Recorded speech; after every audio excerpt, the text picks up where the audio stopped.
गेल्या अनेक दिवसांपासून धुळेकरांना ज्या दमदार पावसाची प्रतीक्षा होती, अखेर तो पावसाचं आगमन आता झालेलं आहे आणि काल रात्रीपासून धुळे शहरासह जिल्ह्यामध्ये मुसळधार पावसाला सुरुवात झाली आणि आपण बघू शकतोय की या पावसामुळे जनजीवन जे आहे ते विस्कळीत झालेलं आहे।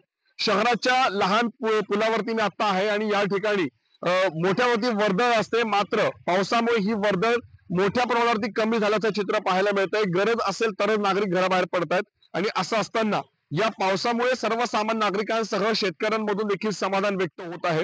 धुळे शहर असेल, शिंदखेडा असेल, साक्री असेल, शिरपूर असेल, या सर्वच तालुक्यांमध्ये मोठ्या प्रमाणात पाऊस सध्या पडतो आहे आणि याच्यामुळे साक्री तालुक्यातील कान नदीवरील जे महत्त्वाचे प्रकल्प आहेत ते ओसंडून वाहू लागले आहेत, ज्यामध्ये मालनगाव असेल, जामखेडी असेल, ही धरणं देखील ओव्हरफ्लो झाल्याचं चित्र पाहायला मिळत आहे आणि एकंदरीतच शहरामध्ये होत असलेल्या पावसामुळे सर्वसामान्य नागरिकांमधून समाधान व्यक्त होत आहे।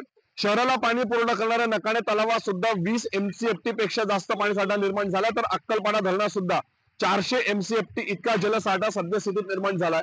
त्याच्यामुळे एकंदरीतच आता शेतकऱ्यांमधून समाधान व्यक्त होत आहे आणि हा पाऊस असाच सातत्यानं बरसत राहावा हीच अपेक्षा आता सर्वसामान्य नागरिकांमधून व्यक्त होतीये। धनंजय दीक्षित, एबीपी माझा, धुळे।